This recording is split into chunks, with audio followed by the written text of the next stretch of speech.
ഞാനൊക്കെ SFIയുടെ പ്രവർത്തകന്മാരായി ഉണ്ടായിരുന്ന സമയത്ത് വിദ്യാഭ്യാസ മേഖലയിലെ പ്രധാനമായ പ്രശ്നം കച്ചവടവൽക്കരണവും സാധാരണക്കാരായ വിദ്യാർത്ഥികൾക്ക് പഠിക്കാനുള്ള സൗകര്യങ്ങൾ കുറഞ്ഞതുമായിരുന്നു. അതുകൊണ്ട് തന്നെ വിദ്യാഭ്യാസ അവകാശങ്ങൾക്ക് വേണ്ടിയുള്ള പോരാട്ടമാണ് അന്ന് നടന്നത്. എന്നെ പൊതുപ്രവർത്തകനാക്കി മാറ്റുന്നതിൽ SFIയുടെ പങ്ക് വളരെ വലുതാണ്. പ്രീ ഡിഗ്രിക്ക് SM കോളേജിൽ പഠിക്കുമ്പോഴാണ് SFIയുടെ ഒരു സാധാരണ പ്രവർത്തകനായി ഞാൻ മാറുന്നത്. പിന്നീട് നിർമ്മലരി കോളേജിലെത്തിയപ്പോൾ SFIയുടെ യൂണിറ്റ് ഭാരവാഹിയായും യൂണിവേഴ്സിറ്റി യൂണിയൻ കൗൺസിലറായി മത്സരിച്ച് ജയിക്കുകയും ചെയ്തതിനെ തുടർന്നാണ് SFIയുടെ ജില്ലാ പ്രസിഡൻ്റായും സംസ്ഥാന ഭാരവാഹിയായിട്ടുമൊക്കെ പിന്നീട് ഞാൻ മാറിയത്. SFI രംഗമെന്ന് പറയുന്നത് അന്ന് വിദ്യാർത്ഥികളുടെ ഇടയിലുണ്ടായ ഒരു സൗഹൃദമാണ്. നിർമ്മലരി കോളേജിൽ BSc മാത്തമാറ്റിക്സിന് പഠിക്കുമ്പോൾ എനിക്കുണ്ടായ ഒരനുഭവം, ആ കോളേജിൽ SFI അക്കാലത്ത് വിജയിച്ചിരുന്നില്ല. ആദ്യമായിട്ടാണ് ഒരു SFI പ്രവർത്തകൻ മേജർ സീറ്റിൽ മത്സരിച്ച് വിജയിക്കുന്നത്. ക്രിസ്ത്യൻ മാനേജ്മെൻറ്റ്, പിന്തിരിപ്പൻ ആശയങ്ങളിൽ ആകൃഷ്ടരായ വിദ്യാർത്ഥി സമൂഹം അന്ന് SFIയെക്കുറിച്ച് അവരിൽ ചിലർ കരുതിയത്, പ്രത്യേകിച്ച് പെൺകുട്ടികൾ കരുതിയത്, രാവിലെ ആളെ കൊന്ന് രക്തം കുടിച്ചു വരുന്നവരാണ്, കട്ടൻ ചായക്ക് പകരം രക്തമാണ് കുടിക്കൽ എന്നായിരുന്നു രൂഢമൂലമായ വിശ്വാസം.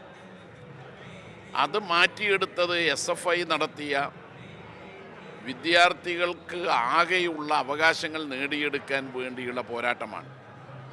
ഇന്നിപ്പോൾ ഈ സമ്മേളന നഗരിയിൽ കാണാൻ കഴിയുന്ന ഒരു സവിശേഷത, ഇന്ത്യയിലെ വിവിധ സംസ്ഥാനങ്ങളിൽ SFI പ്രവർത്തകരായിരിക്കെ രക്തസാക്ഷികളായ 122 രക്തസാക്ഷികളുടെ നാട്ടിൽ നിന്ന് കൊണ്ടുവന്നിട്ടുള്ള പതാക ഉയർത്തിയ കൊടിമരങ്ങളാണ്. അതിൽ ഓരോ രക്തസാക്ഷിയുടെയും പേരും എഴുതി വച്ചിട്ടുണ്ട്. ഇത് തെളിയിക്കുന്നത് ഇന്ത്യയിൽ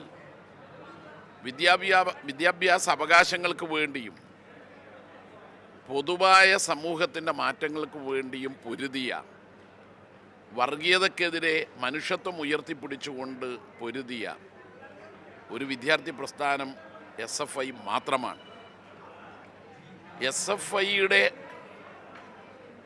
പ്രവർത്തനത്തിൻ്റെ ഫലമായി ക്യാമ്പസിൽ വെച്ച് മറ്റേതെങ്കിലും സംഘടനയുടെ പ്രവർത്തകന്മാരെ കൊലപ്പെടുത്തിയ ചരിത്രം കേരളത്തിൽ പറയാനില്ല. അതാണ് SFI. SFI എന്ന് പറയുന്നത് ത്യാഗത്തിൻ്റെയും പോരാട്ടത്തിൻ്റെയും സഹനത്തിൻ്റെയും ഒരു ചരിത്രം മാത്രം പറയാനുള്ള വിദ്യാർത്ഥി പ്രസ്ഥാനമാണ്.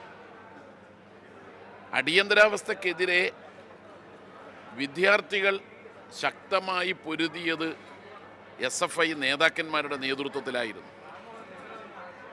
അന്ന് സംസ്ഥാന പ്രസിഡൻ്റായിരുന്ന MA ബേബിയുടെ നേതൃത്വത്തിൽ തിരുവനന്തപുരത്ത് അടിയന്തരാവസ്ഥ പ്രഖ്യാപിച്ച് 5 ദിവസങ്ങൾക്കകം ജൂലൈ 1 നടത്തിയിട്ടുള്ള വിദ്യാർത്ഥി പ്രകടനം 24 പേർ പങ്കെടുത്ത ഒരു പ്രകടനമാണെങ്കിലും ആ സമരത്തിൻ്റെ പോർവീര്യം ഇപ്പോഴും അന്ന് യൗവനത്തിൻ്റെ പ്രസരിപ്പുണ്ടായിരുന്ന വിദ്യാർത്ഥി നേതാക്കളായിരുന്നവർ, ഇന്ന് സമൂഹത്തിൻ്റെ വിവിധ മേഖലകളിൽ പ്രവർത്തിക്കുന്നവർ, അവർ അയവർക്കുന്നുണ്ട്.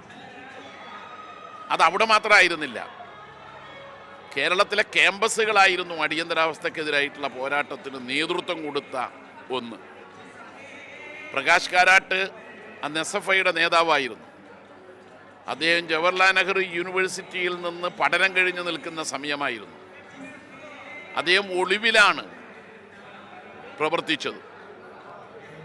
ഇന്ന് മാധ്യമരംഗത്തെ ന്യൂസ് ക്ലിക്ക് എന്ന് പറയുന്ന ഓൺലൈൻ ചാനലിൻ്റെ പ്രധാനപ്പെട്ട വക്താവായ പ്രബീർ പുർക്കാസ്തായ അദ്ദേഹത്തെ JNUവിൽ വെച്ച് അറസ്റ്റ് ചെയ്ത് കൊണ്ടുപോയി ജയിലിലടച്ചു. കോടിയേരി ബാലകൃഷ്ണൻ ജയിലിലടക്കപ്പെട്ട മറ്റൊരു വിദ്യാർത്ഥി നേതാവായിരുന്നു. AK ബാലൻ ഉൾപ്പെടെയുള്ളവർ അടിയന്തരാവസ്ഥയിൽ ജയിലിലായിരുന്നു. അപ്പോൾ SFIയുടെ ഒരു പ്രത്യേകത അനീതിക്കെതിരെ പൊരുതുക. ഈ ശുഭർപതാകയിൽ എഴുതി വെച്ച മുദ്രാവാക്യങ്ങൾ ജനാധിപത്യം, സ്വാതന്ത്ര്യം, സോഷ്യലിസം, അത് ഒരു വിദ്യാർത്ഥി പ്രസ്ഥാനം സമകാലീന ഇന്ത്യയിൽ ഉയർത്തിപ്പിടിക്കേണ്ട മുദ്രാവാക്യമാണ്. യഥാർത്ഥത്തിൽ 55 വർഷം മുമ്പ് ആ പതാക, മുദ്രാവാക്യം എന്നിവ ഇപ്പോഴും പ്രസക്തമാവുകയാണ്. പ്രത്യേകിച്ച് ഉപരാഷ്ട്രപതി അടക്കം RSSൻ്റെ ജനറൽ സെക്രട്ടറി പറഞ്ഞ കാര്യം ഏറ്റെടുത്തുകൊണ്ട് രംഗത്ത് വന്ന ഘട്ടത്തിൽ ജനാധിപത്യവും മതനിരപേക്ഷതയും സോഷ്യലിസവുമാണ് നമ്മുടെ ഭരണഘടനയുടെ ആത്മാവ്, അതില്ലാതാക്കണമെന്നാണ് അവർ പറഞ്ഞത്. അത് ഭരണഘടനയിൽ നിന്ന് എടുത്തു കളയണമെന്നാണ് അവർ പറഞ്ഞത്. മനുസ്മൃതി ഭരണഘടനയാക്കാൻ വേണ്ടി ആഗ്രഹിക്കുന്ന ഉപരാഷ്ട്രപതി അടക്കമുള്ള സംഘപരിവാർ നേതാക്കന്മാരുടെ വെല്ലുവിളി ഉയർന്നു വന്ന ഈ പുതിയ ഘട്ടത്തിൽ SFI 55 വർഷം മുമ്പ് വിദ്യാർത്ഥികളുടെ മനസ്സിലും ജനങ്ങളുടെ ഹൃദയത്തിലും എത്തിക്കാൻ വേണ്ടി ഉന്നയിച്ച മുദ്രാവാക്യം പ്രസക്തി ഏറുകയാണ്. അപ്പോൾ വർഗീയതക്കെതിരെ മതനിരപേക്ഷത ഉയർത്തിപ്പിടിക്കാനും തുല്യതയ്ക്ക് വേണ്ടിയും പൊരുതേണ്ട കാലമാണിത്.